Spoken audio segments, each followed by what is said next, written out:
그 월급에 잠이 와?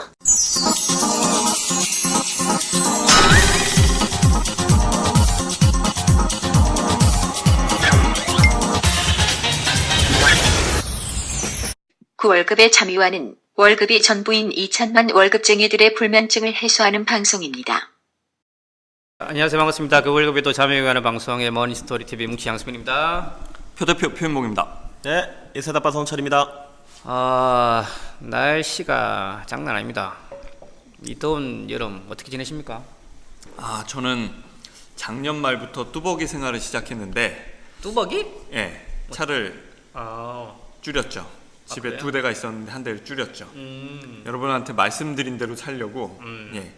근데 겨울 잘 넘겨서 별거 아니겠네 했는데 이제 고비가 왔습니다. 장난 아니더라고요. 예. 전 저번에 말씀드린 대로 야구 보는 재미로 계속 살고 있습니다. 계속 잘해야 될 텐데. 네. 그렇죠 뭐. 그러니까요. 참 여름 되면 저는 이제 애들이 꼬마 애들이라서 그 잔물놀이를 가고 싶은데 사람 많아 참. 그러니까 참 별로 갈 데가 없네. 집에서 에어컨 틀어놓고 있는 게 제일 좋은 것 같아요. 아내분들이 싫어하시는데. 애들을 이걸 참 좀 떼놓고 해야 되는데 참 그래서 오늘은 뭐 애들 얘기 좀 한번 해보죠. 애들을 좀 떼놓자, 경제적으로 좀 떼놓자 이런 얘기를 좀 하고 싶은데 이게 참 쉽지 않죠. 이게 참 패러사이트 싱글이라는 단어가 있는 것 같습니다. 뭡니까 이거? 이게 참 무시무시한 단어죠. 그러니까 그 스타크래프트 하시는 분들 보면 퀸이라는 퀸? 네, 퀸이 패러사이트를 이렇게 하잖아요. 지금도 스타크래프트 하세요? 네, 저 첫째랑 한 번씩 하거든요. 대단하시네. 그러니까 기생충이라는 얘기죠, 기생충.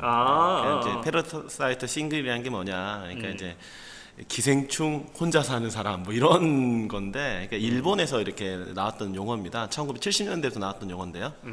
그러니까 이제 부모님한테 의지해서 사는 사람이에요. 그러니까 직업이 없거나 아니면 이제 아르바이트 같은 걸로 종사를 하다 보니까 본인 스스로 이제 경제 생활이 불가능한 거죠. 그러니까 이제 부모님의 경제력에 의지해서 이제 살다 보니까 이런 용어가 나왔는데, 이렇게 되면 문제가 뭐냐? 자녀가 재정적으로 독립하지 않으면 결국은 누구한테 피해가 갈까요? 결국 이제 그렇지. 부모의 이제 노후 생활에 이제 크게 문제가 될 수밖에 없죠. 그래서 이게 나중에는 일본 같은 경우는 사회 문제까지 갑니다. 그러니까 요즘 보면 일본 같은 경우도 부모님이 돌아가셨는데 사망 신고를 안 하는 거예요. 왜냐하면 부모님의 연금을 같이 나눠 쓰다 보니까 사망 신고를 하게 되면 연금이 없어지는 거죠. 그러니까 이제 예전에는 이 패러사이트 싱글이 거의 20대 정도였는데 이게 점점 나이가 올라와가지고 그렇지. 지금 뭐 40대, 50대까지 이렇게 올라와 있는 거죠. 결국 두 가지 측면인데, 본인 스스로도 재정적으로 독립이 돼야 되겠지만 부모 입장에서도 사실은 자녀를 독립시키지 않으면 은퇴 생활이 불가능하니까 좀 아이가 어릴 때부터 좀 이제 자녀를 경제로 독립시키는 어떤 그런 부분들을 만들어가야 되지 않을까, 그런 생각이 듭니다. 참 그 사회적 이슈가 되고 있죠. 뭐 요즘은 한국에서는 이제 캥거루족이란 단어가 이제 유행을 하고 있는데, 실질적으로 저희가 이제 정상적인 이제 결혼 생활 하신 분들을 보시면 대부분 50세 때 이때 되시면 이제 애들이 독립을 합니다. 그 전까지는 이제 교육 자금에 대한 고민을 했었고, 그에 대해서 상당 부분 저축을 통해서 그 뒷받이를 해왔는데, 이런 뭐 저축도 안 되는 이 난장판 시국이 되다 보니까 애들도 독립을 못해. 그렇게 하다 보니까 다시 고시 공부를 하게 되고, 아니면 뭐 온라인 수강을 하게 되고, 취업 준비를 하게 되면서 생활비를 지원해주는 게 생각보다 많이 있더라는 거죠. 그래서 어찌 보면 그 부모에 대한 노후 저축 준비는 뒷전으로 밀리는 경우가 허다하더라. 이런 용어들이 일본에서 오는 경우들이 많이 있잖아요. 근데 저는 패러사이트 싱글이란 말은 이번에 저는 처음 들었는데, 캥거루족이구나라고 이해는 되는데, 기생충 이렇게까지 표현이 더 심해진 거 보고 이게 더 큰 문제가 되고 있구나라는 생각들이 좀 드네요. 실질적으로 뭐 일본 말고 다른 나라도 비슷한 뭐 케이스가 많이 있습니까? 그러니까 우리나라보다 고령화가 되어 있는 OECD 국가들이 대부분 이런 용어가 있는 걸 보면, 그러니까 정말 이제 젊은 층들이 살기가 어렵고 그러다 보니까 부모들이 문제가 되는데, 미국 같은 경우는 이제 트윅스터라는 용어가 있습니다. 이게 이제 이게 하여튼 그 끼어 있는 층 뭐 이런 뜻이라고 해요. 그러니까 이 마찬가지로 부모님에게 의지하면서 사는 사람들이고, 캐나다는 부메랑 키즈. 그러니까 떠돌아다니다가 다시 부메랑처럼 돌아온다. 이런 거고요. 귀엽네 이름은. 영국은 키퍼스인데, 이건 이제 뭐냐면 부모님의 퇴직연금을 본인이 쓰는, 갉아먹는 사람이라는 뜻이고요. 이탈리아 맘모네, 이거는 부모님의 음식에 집착하는 사람. 그러니까 이런 뜻입니다. 그러니까 결국 이제 거의 뭐 이제 모든 나라에서 일어난 현상이지만, 이렇듯이 이제 독립이 안 돼 있다 보니까 상호간에 좀 이제 불행해지는 이런 현상들이 좀 벌어지고 있는 거죠. 자, 어찌 보면 기존에 이제 예를 들면 이제 컨설팅의 가이드라인 있잖아요. 일단 은퇴 설계라든지 이런 부분들에서는 어떤 가이드를 가지고 얘기해야 된다라는 그런 과정들이 있는데, 뜯어 고쳐야 될 것 같아. 맞죠? 네. 실질적으로 우리 또 표대표 같은 경우는 한 번씩 이제 이런 금융 종사자들 강의를 할 때 과거에 이제 가르쳤던 부분들과 최근의 모습들이 많이 바뀌었잖아요. 네. 실질적으로 이런 부분들을 반영을 해서 가이드가 되고 있습니까? 이런 얘기가 되는 거죠. 그러니까 저희가 지금 사는 세상이 누구도 살아보지 않은 세상이다라는 이제 그 관점을 좀 가지시는 게 필요하다라는 거죠. 엄마가 살았던 대로 살면 될 것 같아. 내가 살던 대로 우리 애들도 살면 될 것 같아라는 생각을 바꾸시는 게 그 관점을 바꾸는 거에서는 가장 핵심 포인트 정도가 될 것 같아요. 근데 예를 들면 저희가 이제 뭐 자녀에 대한 얘기를 하고 있는데, 뭐 핵심 포인트는 이런 거죠. 저희가 뭐 뉴노멀 시대 얘기하잖아요. 그러니까 올드 노멀과 반대된 게 이제 뉴노멀이다. 예, 새로운 보통 뭐 이런 개념이 될 텐데, 거기서 이제 얘기되는 게 과거 시절은 성장 시대였던 거죠. 성장률도 되게 높았고, 이런 시절에는 뭔가 하려고 해도 잘 될 수도 있었고, 그에 따라서 꿈이 커도 그걸 달성해 놓을 확률이 되게 높은 시대라고 치면, 저성장 시대로 대변되는 이 뉴 노멀 시대에서는 그거 자체가, 그러니까 예를 들어 꿈이 크고 목표가 높은 것 자체가 삶을 살아가는 데 있어서 되려 플러스적인 요인이 아니라 늘 이제 실망하게 되는, 낭망하는 요인이 될 수도 있다라는 거예요. 그래서 자녀 교육이나 이런 면에서도 저희가 예를 들은 땐 결핍을 알게끔 해야 된다라는 거. 저희도 그렇지만 저희 자녀들 이제 애 한 명이니까 애사답하 계시지. 근데 보통 한 명, 두 명 있으니까 어떻게든 내 새끼 잘해줘야지, 부족한 거 없게 해줘야지라는, 그래서 걔가 삶을 그렇게 편안하게 보는 것 자체가 성인이 됐었을 때 훨씬 더 문제라는 거죠. 일부러라도 결핍을 경험하게 해주고 뭐 이런 것들이 아주 쉽게 접근할 수 있는 자녀 경제적인 독립에 대한 출발, 이런 것도 된다라는 게 교육되고 있고, 그런 걸 얘기해야 된다라고 많이들 회자되고 있습니다. 그러니까 방금 표 대표님이 이제 말씀하신 것처럼 사실 자녀들이 돈에 대해서 의지하게 되는 게 이제 부모 영향이 크잖아요. 근데 이제 이걸 바꿔줘야 되는데, 그런데 이제 올해 유아 정책 포럼에서 이제 문무경 씨가 이제 발표한 자료를 보면 오히려 부모가 자녀에게 더 많은 걸 해줘야 된다, 이렇게 생각을 하고 있어요. 독립을 시키는 게 아니고. 그 부모들의 인식 조사. 그렇죠. 예, 부모들의 인식 조사. 그러니까는 이를테면 부모가 언제까지 아이들에게 경제적인 지원을 해줘야 되냐. 2008년도는요, 대학 졸업 때까지 하면 된다가 62.6%였는데, 2016년도에는 대학 졸업까지 해야 된다가 49.3%, 더 낮아졌어요. 그리고 대신에 취업할 때까지는 도와줘야 된다. 이 비율이 2008년도에는 14.7%였는데 2016년도에는 23.6%로 높아졌고요. 결혼할 때까지 도와줘야 된다. 이것도 10%에서 12%로 높아졌습니다. 그러니까 부모들의 인식 자체가 점점 더 자녀들을 오랫동안 내가 지원해줘야 된다, 이렇게 생각을 하고 있다는 거죠. 노후 자금도 만만치가 않은데 애를 이런 식으로까지 경제적으로 지원을 하게 되면 결국 아이들에게도 문제가 생기고 본인의 노후 생활에도 문제가 되고, 이런 의식이 좀 바뀌어야 되지 않을까, 그런 생각이 듭니다. 제가 얼마 전에 그 모 대학에서 은퇴를 이제 1년 앞두신 그 교직원들 대상으로 이제 강의를 한번 진행했던 적이 있는데, 뭐 쭉 얘기하다가 이제 자녀 교육에 대한 뭐 이런 얘기, 이렇게 자녀 독립에 대한 이런 얘기들 하죠. 근데 결혼 자금 도와줘야, 그러니까 남자분들이 많았는데 결혼 자금까지 도와줘야 된다라고 생각하는 분들 중에 거의 대다반이 그렇다라고 한두 번 빼놓고는 여전히. 근데 그 이유 중에는 그게 아빠의 도리라고 생각하시는 거예요.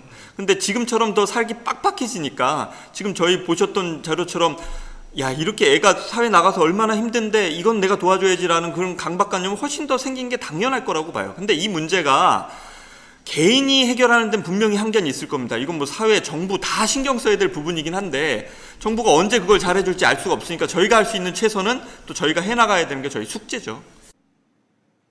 주먹구구식 자산관리는 저리가. 스스로 하는 자산관리. 포토는 홈페이지에서 확인하세요. 와우.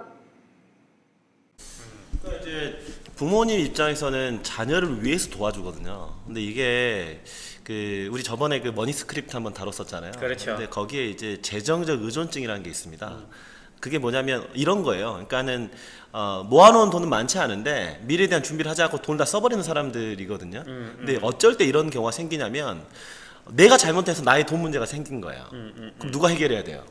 내가 해결해야 되는데 누군가가 대신 도와준 거예요. 그러니까 나의 돈 문제인데 누군가 대신 도와줘서 해결이 됐다. 이 사람들은 무의식적인 세계에서 어떻게 생각을 하냐면 미래에 돈 문제가 생겨도 어떻게든 해결되겠다 이렇게 생각을 하기 때문에 미래를 준비하자고 현재 돈을 다 써버리거든요. 누가 도와준 거죠? 부모님이 도와준 거죠. 부모님이 자식이 안쓰러워서 도와줬지만 선을 긋지 않았기 때문에 자녀는 부모에게 경제적으로 의존적이 되고 결국 자녀의 어떤 재정적인 독립 자체도 늦어진다라는 거죠. 그래서 미국의 이제 부자 연구로 유명한 스탠리 박사라는 분이 있는데 그분 조사한 연구 결과에 따르면 자녀에게 재산을 증여하는 가장 적절한 시기를 40살 정도로 보시더라고요. 왜냐하면 너무 초기에 재산을 주게 되면 생활 수준을 높인 데 쓴다.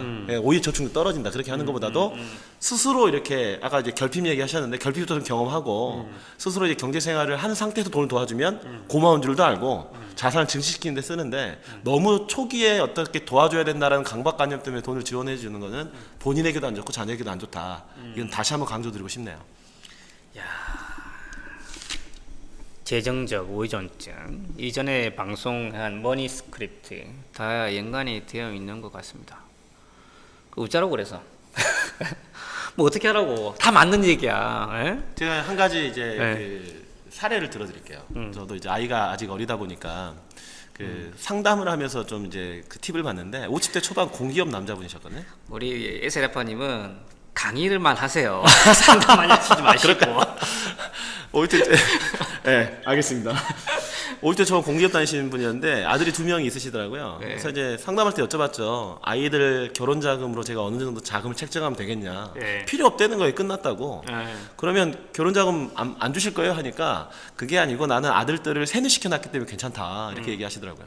어떻게 세뇌시켰냐라고 물어보니까 아들이 고등학교 갈 때부터 계속 얘기를 했대요.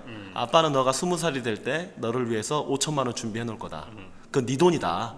그거 가지고 네가 대학을 가건 결혼을 하건 사업을 하건 네 마음대로 해라.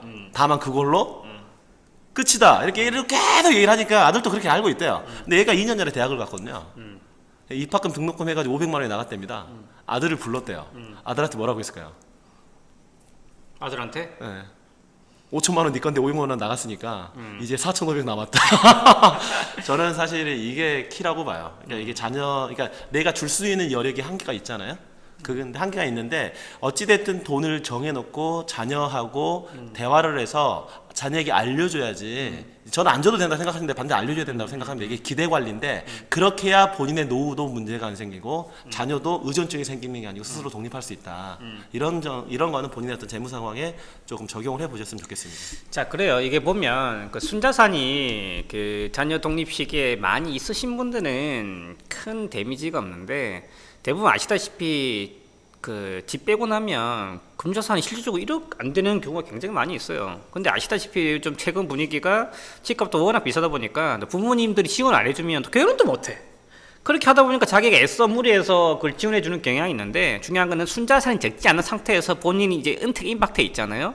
그 당시에 큰 목돈이 나가버리면 은퇴 생활이 치명타가 돼요. 왜냐하면 은퇴 생활이라는 거는 향후 또 20-30년 긴 세월이 남아 있잖아요. 큰 목돈이 나가는데 그 목돈이 복리로 인해서 불어나는 그 금액이 굉장히 큰데 순자산이 없을수록 그에 대한 효과가 더 큽니다. 그 말이 뭐냐면 그 데미지가 훨씬 더 크게 작용할 수 있다는 거죠. 그래서 이런 것도 필요할 것 같아요. 최근에 이제 상담하신 케이스 중에서도 그런 경우가 굉장히 많이 있거든요. 중요한 거는 애들이 이걸 알게 해서 스스로 준비하게끔 하는 게 더 중요해요. 자, 그래서 지금 현재 현금 흐름과 그 자기 재무 상태에 대해서 물론 애들한테 공개하는 게 쉽지 않겠죠. 근데 그런 자산이 적으면 적을수록 애들한테 한상을 심어주는 게 아니라 그 본인 그 부모들에 대한 재무 상태에 대해서 애들과 계속 얘기를 해야 돼요. 없다. 아니면 이제 우리 에사라빠님 말씀하신 것처럼 진짜 얼마 정도에서 깨까나겠다. 미리 주입시켜 주는 것들. 실질적으로 이런 것들이 그 장기적으로 내가 저축을 얼마해서 수익률을 얼마 하는 것보다 훨씬 더 중요한 팩터가 될 수 있다. 이렇게 말씀드리고 싶습니다.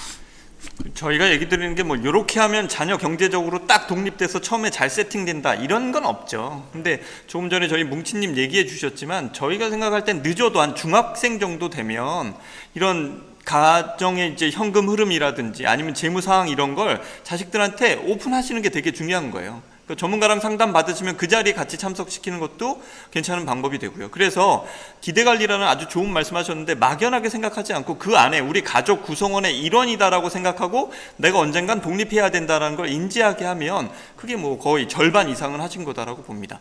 실제적으로 저희가 사회초년생들 상담해 보면 어떤 친구는 자기 알아서 잘 준비하겠다라고 얘기하고 어떤 친구는 되게 의존적이거든요.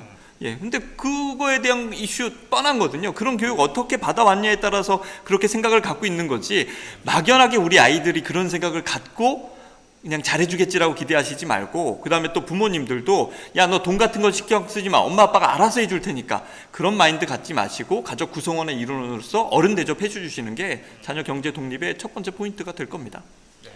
또 뭐 다른 포인트 있습니까? 네, 그리고 이제 자녀 교육비나 결혼 자금하고 노후 자금을 비교를 할 때는 일단 노후 자금이 훨씬 중요합니다. 노후 자금이 훨씬 더 중요하다. 왜냐하면 부모가 온전히 살아주는 게 기본적으로 자녀를 불효자로 만들지 않는 길이거든요. 그래서 자녀를 경제적으로 독립시키는 방법 1단계는 일단 본인이 노후 생활이 가능한지 설계를 반드시 해보셔야 될 것 같아요. 생활비, 간병비, 예비비 자금 같은 거 고려해서 그리고 내가 노후 생활이 가능하다. 그리고 또 줄 수 있는 돈이 있다. 그러면은 노후 자금을 제외한 금액을 전제로 해서 아이에게 줄 수 있는 금액을 계산해보고 자녀와 대화를 통해서 기대 관리를 한다면 본인의 어떤 노후 생활도 하면서 자녀도 온전하게 독립시킬 수 있는 이런 형태의 어떤 시스템이 만들어지지 않을까 그렇게 생각이 듭니다. 어찌 보면 자녀를 경제적으로 독립시키자라는 내용이지만 궁극적으로는 지 은퇴 패널려면 어떻게 해야 될까 이런 주제인 것 같아요. 참 야같네. 돈보다 고기 잡는 법을 가르쳐라. 본인의 노후를 담보로 자녀에게 돈을 주는 것보다는 내 스스로 온전히 노후 생활을 하는 것이 훨씬 중요한 포인트인 것 같습니다. 뭐 다른 많은 고민들이 있으실 것 같습니다. 혹시라도 좀 그 고민되시는 부분들 그리고 저희 캐스트 분들과 같이 도움이 필요하신 부분도 있으시다면 저희 머니스토리 TV 머니스토리 TV 들어오셔서 메모 남겨주시면 저희가 방송에서 도움 드릴 수 있도록 하겠습니다. 예, 장시간 감사드립니다. 네, 감사합니다. 감사합니다.